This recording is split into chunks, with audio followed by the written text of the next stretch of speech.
میرا نام شبیر ہے۔ میری عمر 35 سال ہے۔ میں نے جس گھرانے میں آنکھ کھولی وہ ایک معمولی طبقے کا گھرانہ تھا۔ ابا اور اماں دونوں کھیتوں میں کام کرتے تھے۔ کام کے بدلے انہیں جو اجرت دی جاتی تھی اس سے ہمارے گھر کا چولہا جلتا تھا۔ میں اپنے ماں باپ کی اکلوتی اولاد تھا۔ ہم لوگ کمیوں میں سے تھے۔ بڑے وڈیروں اور جاگیرداروں کی زمینوں پر کاشتکاری کر کے مزدوری کرتے تھے اور اپنا اپنا پیٹ پالتے تھے۔ ہم جس گاؤں میں رہتے تھے وہ بھی تقریباً مڈل کلاس ہی تھا۔ پورے گاؤں میں صرف 4 سے 5 گھر پکے سیمنٹ اور اینٹوں کے بنے ہوئے تھے، وہ بھی چودھریوں کے تھے۔ چودھری ہی ہمارے گاؤں کے وڈیرے اور جاگیردار تھے۔ ہر مرتبہ انہی میں سے ہی گاؤں کے لیے ایک سردار چنا جاتا تھا، یا پھر سردار خود اپنی جگہ اپنے بیٹے یا بھائی کو سردار کی مسند پر بٹھا کر اسے اپنی جگہ اگلا سردار بنا دیا کرتا تھا۔ ان کا یہ سلسلہ جدی پشتی یوں ہی چلتا آ رہا تھا۔ وہ ہی ہمیشہ سے گاؤں پر حکمرانی کیا کرتے تھے۔ گاؤں والے بھی ان کی سرداری سے بے حد خوش تھے۔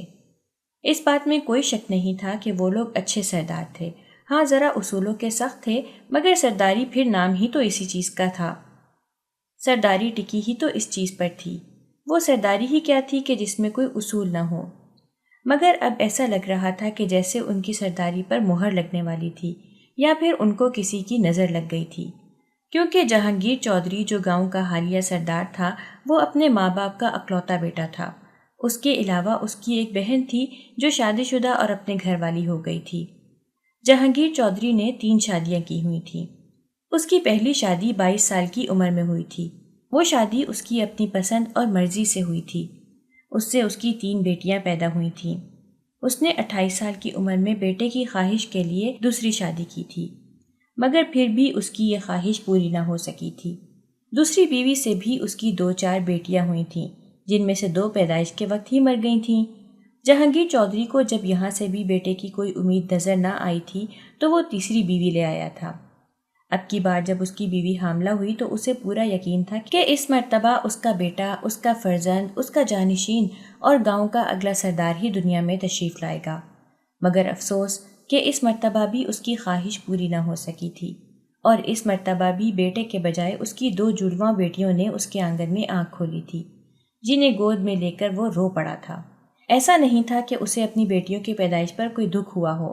اس معاملے میں وہ خود کو خوش نصیب سمجھ رہا تھا کہ اس کے گھر میں بار بار رحمت اتر رہی تھی، لیکن اسے اس بات کا شدید ملال تھا کہ اس کی جدی پشتی نسل در نسل چلتی ہوئی سرداری ختم ہو رہی تھی، اس کی نسل ختم ہو رہی تھی۔ اس کو اس بات کا دکھ ہو رہا تھا کہ اس کے بعد کوئی بھی اس کا نام لینے والا نہیں ہوگا، اس کے پیچھے کوئی دعا کے لیے ہاتھ اٹھانے والا نہیں ہوگا۔ بیٹیوں کا کیا تھا؟ بیٹیاں تو کل کلا کو بیاہ کر اپنے اپنے گھروں کی ہو جاتی، پھر ان کو اپنے گھر کے جھمیلوں میں کہاں باپ کی یاد آنی تھی۔ مگر اب وہ کیا کر سکتا تھا؟ اپنی طرف سے تو اس سے جو بن پڑا تھا اس نے بیٹے کے حصول کے لیے کیا تھا۔ 3 شادیاں کرنے کے بعد بھی اسے بیٹے کی خوشی نصیب نہ ہوئی تھی تو اس کا یہی مطلب تھا کہ اس کے نصیب میں بیٹی کی خوشی تھی ہی نہیں۔ اس پر نہ وہ اپنی قسمت کو کوس سکتا تھا اور نہ ہی اپنی بیویوں کو قصوروار ٹھہرا سکتا تھا، کیونکہ وہ جانتا تھا کہ اس میں اس کی بیویوں کا کوئی قصور نہیں تھا۔ بیٹا اگر اس کی قسمت میں ہوتا تو کسی ایک بیوی سے تو پیدا ہو ہی جاتا۔ اب اس کی ساری کی ساری بیویاں تو غلط نہیں ہو سکتی تھیں۔ اس نے مان لیا تھا کہ اس میں قدرت کی ہی کوئی مرضی ہے، وگرنہ جہاں قدرت نے اسے 7 بیٹیوں سے نوازا تھا وہاں اس کو ایک عدد بیٹا بھی تو دے سکتا تھا۔ مگر خیر، قدرت سے کون لڑ سکتا ہے۔ وقت گزرتا گیا اور چودھری جہانگیر کی بیٹیاں جوانی کی دہلیز پر آن پہنچی تھیں۔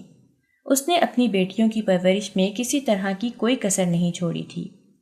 وہ اپنی بیٹیوں کی ہر جائز خواہش کو پورا کرتا تھا۔ اس نے اپنی بیٹیوں کو ہر طرح کی آسائش مہیا کی ہوئی تھی۔ بدلے میں اس نے اپنی بیویوں سے بس اتنی سی درخواست کی تھی کہ اس کی بیٹیوں کی تربیت میں کسی طرح کی کوئی کسر نہ چھوڑی جائے۔ اس کی بیویاں اس کے حکم کو بجا لاتی تھیں، جس کا نتیجہ یہ نکلا کہ اس کی بیٹیاں نیک، سلیقہ شعار اور سمجھدار تھیں۔ اس کی بیٹیاں شادی کی عمر کو پہنچ گئی تھیں۔ میری عمر بھی 24 سال ہو چکی تھی۔ اماں ابا نے مجھے پڑھایا تو تھا، مگر صرف میٹرک تک۔ اس سے زیادہ ان کے پاس استطاعت نہیں تھی۔ یہ بھی ان کا مجھ پر بہت بڑا احسان تھا۔ میٹرک کے بعد ابا نے مجھے موٹر سائیکلوں کا کام سیکھنے کے لیے ایک کاریگر کے پاس چھوڑ دیا تھا۔ میں 2 ہی سالوں میں سارا کام سیکھ کر خود بھی ایک کاریگر بن گیا تھا، جس کے بعد میرے استاد نے مجھے اپنی ہی ایک دکان پر چھوڑ دیا تھا۔ میں پچھلے 7 سالوں سے اس دکان پر کام کر رہا تھا۔ جو ہی میرے پاس تھوڑی رقم اکٹھی ہوئی، میں نے اوپن یونیورسٹی کے تحت اپنا پرائیویٹ داخلہ بھیج دیا تھا اور اب اللہ کے کرم سے میں BA کر چکا تھا۔ میری خواہش تھی کہ میں باہر کسی جگہ جا کر نوکری کر لوں، لیکن میری اماں نے مجھے خود سے دور نہ جانے دیا تھا۔ اس کا کہنا تھا کہ میں اس کی اکلوتی اولاد اور اس کی آنکھوں کا تارا ہوں۔ میں جب اماں کی آنکھوں سے دور ہوتا ہوں تو اسے بے چینی ہوتی ہے۔ وہ تو مجھے گاؤں سے باہر نہ جانے دینا چاہتی تھی، کجا کے دوسرے شہر یا دوسرے ملک جانا۔ اماں کی بات کو میں نے اماں کی فضول ضد قرار دیا تھا اور ان سے ناراض ہو کر بیٹھ گیا تھا، جس پر ابا نے آ کر مجھے سمجھایا کہ بیٹا تیری ماں صحیح کہتی ہے، تجھے خود سے دور بھیجنے کا ظرف نہیں ہے ہم میں، تو بھی اس بات کو بھول جا اور جو کچھ یہاں ملتا ہے اسی پر گزارا کر۔ کم سے کم یہاں پر لوگ ایک ساتھ تو رہتے ہیں نا، ویسے بھی ہمارا کون سا کوئی بڑا خاندان ہے کہ جس کے لیے تجھے باہر جا کر کمانے کی ضرورت پڑ گئی ہے۔ لے دے کے ہم 3 ہی تو لوگ ہیں، تو جتنا بھی کماتا ہے ہم تینوں کے لیے کافی ہے، پھر کیا ضرورت ہے ماں باپ کو ترستا چھوڑ کر پیسے کے لیے یوں گھر سے دور جانے کی، باقی آگے تمہاری مرضی ہے۔ ابا اتنا کہہ کر میرے پاس سے اٹھ گئے تھے، جبکہ ان کے جانے کے بعد میں ان کی باتوں کے بارے میں سوچنے پر مجبور ہو گیا تھا۔ صحیح ہی تو کہہ کر گئے تھے، باہر تو وہی لوگ جاتے ہیں جن کے سر پر زیادہ ذمہ داریاں ہوتی ہیں، بہن بھائیوں اور پورے خاندان کا بوجھ ہوتا ہے۔ میرا کون سا ایسا خاندان تھا جس کے پیچھے میں اپنے ماں باپ سے دور ہو جاتا۔ وہ دن اور پھر آج کا دن میں نے اپنے ذہن سے باہر جانے کا خیال نکال دیا تھا۔ اللہ یہاں پر ہی بہت دے رہا تھا اور شکر تھا اس کا کہ نظام اب پہلے سے کافی اچھا ہو گیا تھا۔ اماں آج کل میرے لیے لڑکی تلاش کر رہی تھیں، مگر ابھی تک انہیں میرے جوڑ کی کوئی لڑکی ملی ہی نہیں تھی، مگر ہار انہوں نے بھی نہیں مانی تھی۔ ان کی تلاش جاری تھی کہ کہیں نہ کہیں سے تو میرے جوڑ کی لڑکی مل ہی جائے گی۔ انہی دنوں میں سے ایک دن میں نماز پڑھ کر مسجد سے نکلا تو جہانگیر چودھری سے ملاقات ہو گئی۔ اس دن جمعہ تھا، اس لیے سبھی لوگ مسجد میں جمع ہوئے تھے۔ خیر سلام دعا اور علیک سلیک کے بعد حال احوال پوچھا گیا، تبھی وہیں کھڑے کھڑے گاؤں کے ہی ایک بزرگ نے ان سے بیٹیوں کے شادی اور رشتے وغیرہ کے بارے میں دریافت کیا تھا۔ اس پر چودھری جہانگیر کہنے لگا، ابھی تو ساری بچیاں گھر پر ہی ہیں، رشتے تو بہت سی جگہوں سے آ رہے ہیں، مگر میں اپنی بیٹیاں اسی گھر میں دوں گا جہاں کوئی لڑکی نہ ہو، اور اس لڑکے کو میں ایسا تحفہ دوں گا کہ جس سے وہ بہت خوش ہو جائے گا۔ ایسا تحفہ اس نے اپنی پوری زندگی میں کبھی نہیں دیکھا ہوگا۔ ہم سب اس بات پر بڑا حیران ہوئے تھے۔ چودھری صاحب کی یہ شرط سب کو ہی عجیب لگی تھی، لیکن کسی نے ان سے نہ پوچھا تھا کہ انہوں نے یہ شرط کیوں رکھی ہے۔ ان کے جانے کے بعد لوگوں نے آپس میں باتیں کی کہ ہو سکتا ہے کہ چودھری صاحب ابھی اپنی بچیوں کی شادی نہ کرنا چاہتے ہوں، اس لیے انہوں نے ایسی شرط رکھی ہے تاکہ کوئی ان کے گھر رشتہ نہ لے کر جائے، ورنہ ایسا کون سا گھر ہے کہ جہاں لڑکیاں نہ ہوں۔ خیر کچھ دیر کے بعد بات آئی گئی ہو گئی، لیکن جلد ہی اس بات کی تحقیق ہو گئی تھی کہ اس دن مسجد میں چودھری صاحب نے جو کچھ کہا تھا وہ ایویں ہی نہیں تھا، بلکہ وہ اس معاملے میں سنجیدہ تھے۔ انہوں نے اعلان کرا دیا تھا کہ جس کسی کے گھر بیٹی نہ ہو وہ ان کی حویلی رشتہ لے کر آ سکتا ہے، باقی سب سے ان کی صاف صاف معذرت ہے۔ اسی رات جب اماں نے مجھ سے شادی کی بات چھیڑی تو میرا ذہن ایک دم سے چودھری صاحب کی کہی ہوئی بات کی طرف چلا گیا۔ میں تو اپنے ماں باپ کی اکلوتی اولاد تھا، میرے گھر میں تو کوئی لڑکی بھی نہیں تھی۔ نہ جانے میرے دل میں اس وقت کیا سمائی کہ میں اماں کو مخاطب کر کے کہنے لگا، اماں تم صبح چودھری صاحب کے گھر چلی جانا۔ میری بات سن کر اماں نے چونک کر میری طرف دیکھا تھا، پھر اگلے ہی لمحے اس کے چہرے پر حیرت ابھری تھی۔ وہ کہنے لگی کہ کیوں چودھری صاحب کے گھر کیوں جاؤں، وہاں کیا رکھا ہے؟ کہیں تم پھر سے تو باہر جانے کے چکروں میں نہیں ہو؟ سچ سچ بتانا، مجھے تم اسی لیے وہاں بھیج رہے ہو نا، تاکہ وہاں جا کر میں چودھری صاحب کی منت کروں کہ کسی طرح تمہارا ویزا لگوا دیں؟ تو کان کھول کر میری بات کو سن لو، میں ایسا کچھ نہیں کروں گی، میں کسی صورت وہاں نہیں جاؤں گی اور نہ ہی تمہیں باہر جانے دوں گی۔ عجیب ضد ہے، ادھر میں تمہیں گھوڑی چڑھانے کی تیاری کر رہی ہوں اور تم ہو کے باہر جانے کی ضد لگائے بیٹھے ہو۔ میں تو سمجھی تھی کہ تمہارے سر سے باہر جانے کا بھوت اتر گیا ہوگا، مگر تم تو ابھی بھی وہی رٹ لگائے بیٹھے ہو۔ اماں نے میری پوری بات سنے بغیر ہی مجھے بے نقط سنا ڈالی تھی۔ اتنا سارا غصہ کر کے اماں ہانپنے لگی تھی۔ غلطی اماں کی نہیں تھی، کیونکہ ہم جس طبقے سے تعلق رکھتے تھے وہاں سردار کی حویلی صرف سفارش کے لیے ہی جایا جاتا تھا۔ جب بھی کسی کا کوئی کام وغیرہ پھنس جاتا تو اس کو نکلوانے کے لیے سردار کے گھر جاتے تھے، اس لیے اماں کو بھی یہی لگا کہ میں اسے سفارش کے لیے چودھری کے گھر بھیج رہا ہوں۔ میں نے اماں سے کہا کہ اماں ایسا نہیں ہے، میں باہر نہیں جانا چاہتا اور نہ ہی میں تجھے وہاں کسی سفارش کے لیے بھیج رہا ہوں، میں تو تمہاری مشکل آسان کرنے کے لیے تمہیں سردار کے گھر بھیج رہا ہوں، کیونکہ تم جو ڈھونڈ رہی ہو وہ تمہیں وہیں پر ملے گا۔ میں نے ایک ہلکی سی مسکراہٹ سے اماں کو کہا تھا، جس پر اماں نے ناسمجھی سے میری طرف دیکھا تھا۔ تبھی میں اماں کے کان کے قریب ہوا اور اسے کہنے لگا کہ کل دن میں وہ میرا رشتہ لے کر چودھری صاحب کے گھر جائے۔ میری بات پر اماں یوں حیرت سے اچھلی جیسے اسے کسی نے کاٹ لیا ہو۔ تمہارا دماغ تو خراب نہیں ہو گیا؟ کہیں تم کسی نشے وشے پر تو نہیں لگ گئے ہو جو ایسی باتیں کر رہے ہو؟ کہاں وہ اور کہاں ہم لوگ؟ وہ بلا کیوں اپنی بچیوں کا رشتہ ہمیں دینے لگے؟ کوئی ہونے والی بات کیا کرو۔ اماں کو اب بھی میری بات مذاق لگ رہی تھی۔ تب میں نے اماں کو چودھری صاحب کی کہی ہوئی ساری بات مینو ان بتا دی تھی۔ ساتھ ہی ساتھ میں نے اماں کو کہا کہ اماں تو ایک مرتبہ جا کر پتا تو کر، اگر میرا رشتہ وہاں ہو گیا تو تجھے پتا ہے میرے نصیب کھل جائیں گے، پھر مجھے باہر جانے کی ضرورت ہی نہیں پڑے گی، میری زندگی یہیں پر رہ کر ہی باہر والی ہو جائے گی۔ تو ایک مرتبہ جا کر پتا تو کر، ویسے بھی وہ کب تک اپنی بیٹیوں کو گھر پر بٹھا کر رکھیں گے؟ کبھی نہ کبھی تو انہیں اپنی بیٹیاں کسی نہ کسی کو دینی ہی ہیں، تو بس تو پھر قسمت آزمانے میں کیا حرج ہے۔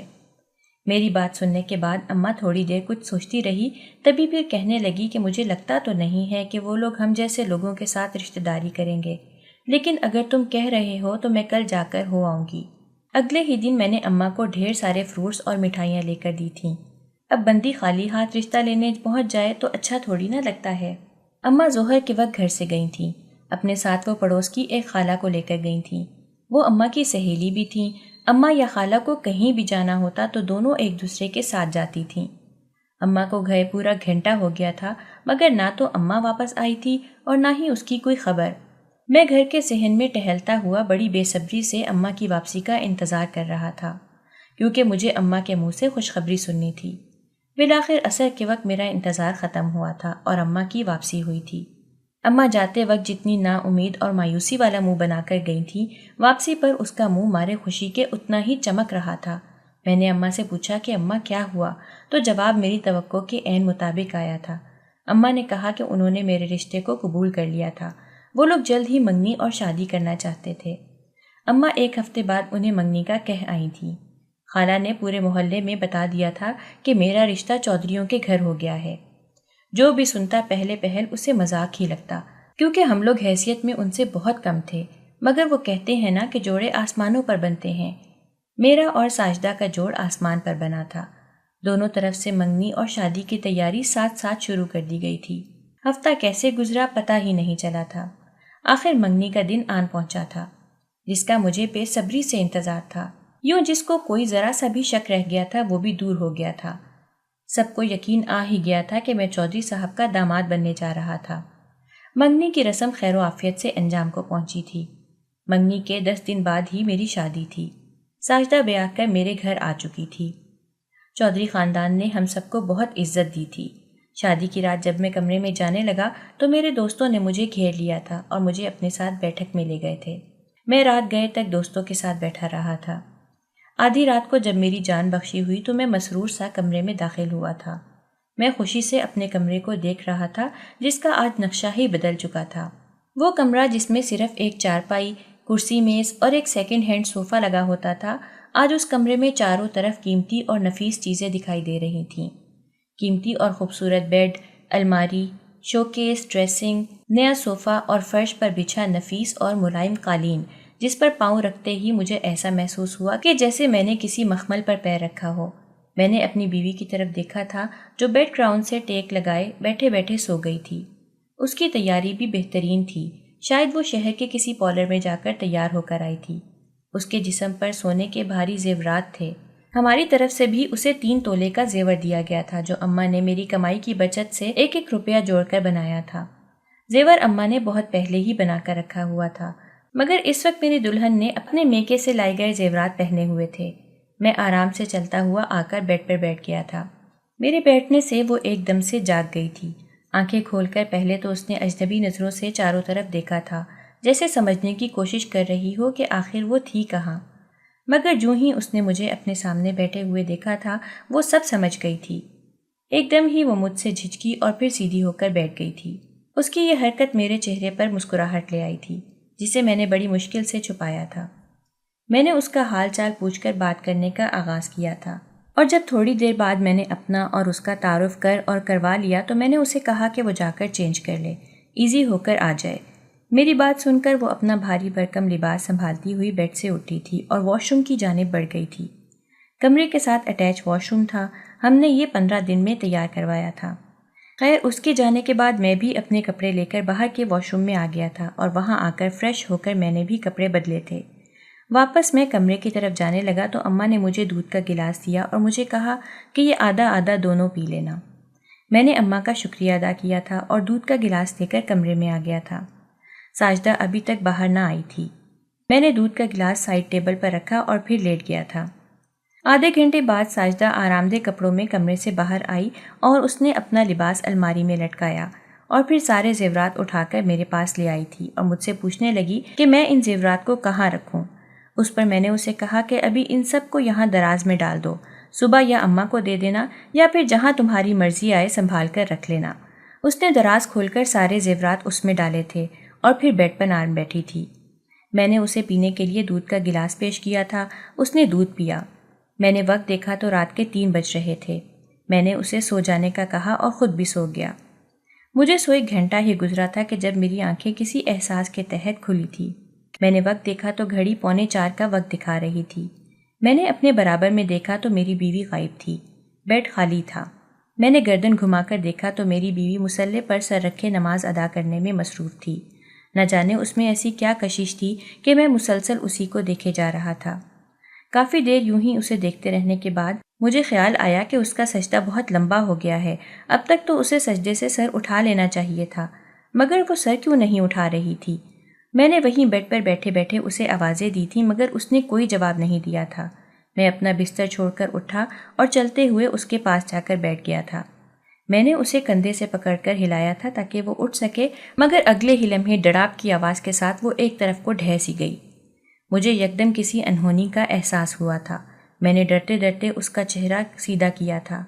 اس کا جسم ٹھنڈا پڑا ہوا تھا اور منہ سے جھاگ نکل رہی تھی، آنکھوں کی پتلیاں ساکت تھیں۔ میں نے اس کی نبض ٹٹولنی چاہی مگر سب بے سود، وہ اس دنیا سے جا چکی تھی۔ میں نے جلدی سے اماں کو آوازیں دے کر بلایا تھا۔ ہمارے گھر میں ایک کوہرام مچ گیا تھا۔ کل جس گھر میں شہنائیاں بج رہی تھیں آج اس گھر میں صفِ ماتم بچ چکا تھا۔ چودھری صاحب کے گھر سے بھی سارے پہنچ چکے تھے۔ کسی کو بھی اس ناگہانی موت کا یقین نہیں ہو رہا تھا۔ چودھری صاحب کے گھر والے بھی پوچھ رہے تھے مگر اماں نے سب کو بتا دیا تھا کہ اس کی موت اچانک اور سجدے کی حالت میں ہوئی ہے، ہو سکتا ہے اس کی موت اسی طرح لکھی ہوئی ہو۔ خیر، جب تیسرے کی دعا پر چودھری صاحب اور ان کے گھر والے ہمارے گھر آئے تو اماں نے انہیں ان کا سارا زیور نکال کر واپس کرنا چاہا تھا، مگر ان لوگوں نے زیور تو کیا، جہیز کا سامان بھی واپس لے کر جانے سے انکار کر دیا تھا۔ اماں نے ان کی منتیں بھی کی تھیں مگر انہوں نے صفا چٹ انکار کر دیا تھا۔ کچھ عرصے کے بعد اماں پھر سے چودھری صاحب کے گھر تھی اور اس مرتبہ بھی انہوں نے اماں کو خالی ہاتھ نہیں لوٹایا تھا۔ انہوں نے اپنی دوسری بیٹی کا رشتہ مجھ سے کر دیا تھا، مگر اس مرتبہ بھی یہ خوشی مجھے راس نہ آئی تھی۔ میری یہ بیوی بھی پہلی بیوی کی طرح رات میں ہی مر گئی تھی۔ ہمیں اس مرتبہ پہلے سے زیادہ صدمہ لگا تھا، بھلا ایسے کیسے ہو سکتا تھا، مگر سوائے افسوس کے ہمارے پاس کچھ نہ تھا۔ اس کی موت کے بعد چودھری صاحب نے اپنی تیسری بیٹی کو میرے نکاح میں دے دیا تھا۔ اس مرتبہ نکاح کے فوراً بعد چودھری صاحب میرے پاس آئے تھے۔ ان کی آنکھوں میں اس وقت کچھ ایسا تو تھا جسے دیکھ کر مجھے ایک دم سے خوف سا محسوس ہوا تھا۔ آج سے پہلے میں نے کبھی بھی چودھری صاحب کا یہ روپ نہیں دیکھا تھا۔ چودھری صاحب میرے پاس آئے اور مجھے ایک ڈبہ تحفے میں دیا اور مجھے کہنے لگے کہ میری بیٹی اور اس تحفے کو بہت سنبھال کر رکھنا۔ میں نے حامی بھر لی۔ جب میں نے ڈبہ کھول کر دیکھا تو اس میں بے حد خوبصورت بالیاں پڑی ہوئی تھیں۔ میں نے بالیاں دیکھ کر چودھری صاحب کی طرف دیکھا تو ان کا کہنا تھا کہ یہ بالیاں ان کی بڑی بیٹیوں کی تھیں۔ ساتھ ہی ساتھ انہوں نے اپنی بیٹی کے سر پر ہاتھ رکھا تھا اور پھر خود کمرے سے باہر چلے گئے تھے۔ میں نے وہ ڈبہ ساجدہ کی الماری میں سنبھال کر رکھ دیا تھا۔ میں بہت خوش تھا، میری تو زندگی بن گئی تھی۔ تینوں بیویاں اپنے ساتھ جہیز میں دنیا کی ہر چیز لائی تھیں، باقی رہی سہی کسر ان زیورات نے پوری کر دی تھی جو کل ملا کے 8 تولے سے اوپر بن رہا تھا۔ میں نے ایک الگ گھر بنوا لیا تھا، میں بہت خوش تھا، سب کچھ بہت اچھا جا رہا تھا جب ایک دن میری طرف اریسٹ وارنٹ جاری کیا گیا تھا۔ پولیس میرے گھر اور پھر میرے کمرے تک پہنچ گئی۔ اماں ابا بار بار پولیس کو روک رہے تھے اور مجھے چھڑوانے کی کوشش میں غلطاں رہے، مگر پولیس والے مجھے چھوڑتے تو تب نہ۔ میں پولیس والوں کے ساتھ گھسٹتے ہوئے چلا جا رہا تھا۔ جب وہ مجھے گاڑی میں بٹھانے لگے تو وہاں چودھری صاحب آ گئے۔ میری بیوی اور میرے ماں باپ ان کی منتیں کرنے لگے۔ میری بیوی کہنے لگی، ابا جی یہ دیکھیں نا، پولیس کو کوئی غلط فہمی ہو گئی ہے، وہ میرے شوہر کو پکڑ کر لے جا رہی ہے، اسے سمجھائیں کہ وہ میرے شوہر پر بلا وجہ شک کر رہی ہے۔ اس پر چودھری صاحب نے جو کچھ کہا وہ سن کر سب کے پیروں تلے سے زمین نکل گئی تھی۔ میرا رنگ یکلخت سفید پڑا تھا۔ میں نے سر اٹھا کر اس کی طرف دیکھا اور پھر اس سے نظریں چرا لیں، مگر نظریں چرانے سے کیا ہو سکتا ہے؟ جو کچھ میں نے کیا تھا اس کے بعد میرے لیے ڈوب مرنے کا مقام تھا۔ جو کچھ میں کر چکا تھا وہ چھپا ہوا نہیں تھا، وہ سب کے سامنے آ چکا تھا۔ ہاں یہی سچ تھا کہ میں نے جان بوجھ کر چودھری کی بیٹیوں کی جان لی تھی۔ وہ دونوں خود سے نہیں مری تھیں بلکہ میں نے ان دونوں کو مارا تھا، کیونکہ میرے دل میں لالچ آ گیا تھا۔ جب ایک بیوی کے جہیز کا سامان اور اس کے زیورات دیکھ کر میری آنکھیں سفید ہو گئی تھیں۔ میں نے پہلے ایک کو جان سے مارا، اس دن اس کے دودھ میں میں نے ہی زہر ملایا تھا۔ اس کے بعد دوسری بیوی کی مرتبہ بھی میں نے کچھ ایسا ہی کیا تھا۔ ہو سکتا تھا کہ میں تیسری کو بھی مار دیتا، مگر نہ جانے کہاں سے میری اماں کو ساری خبر ہو گئی تھی۔ اس نے جلدی سے پولیس اور چودھری صاحب کو فون کر دیا تھا، جو ایک ہی فون پر وہاں آن پہنچے تھے۔ اماں نے انہیں ساری حقیقت بتائی تھی کہ کیسے میں نے دولت کے حصول کے لیے 2 معصوم زندگیوں کا قتل کر دیا تھا۔ پولیس مجھے پکڑ کر لے گئی تھی۔ اس کے بعد سے میں ابھی تک یہیں جیل میں ہی ہوں۔ گھر والوں نے مجھ سے ملنا جلنا ترک کر دیا ہے۔ یہی میرا انجام ہونا تھا۔ جو میں نے کیا تھا اس کی یہی سزا تھی، بلکہ میری سزا تو اس سے بھی زیادہ ہو جانی چاہیے۔ پیسے کی ہوس انسان کو اس قدر اندھا کر دیتی ہے کہ اسے اپنے سامنے اچھے برے کا کچھ علم نہیں ہوتا۔ میرے جذبات میں آ کر کیے گئے فیصلے مجھ پر بہت بھاری پڑے تھے، مگر اب میں سوائے پچھتاوے کے اور کچھ نہیں کر سکتا تھا۔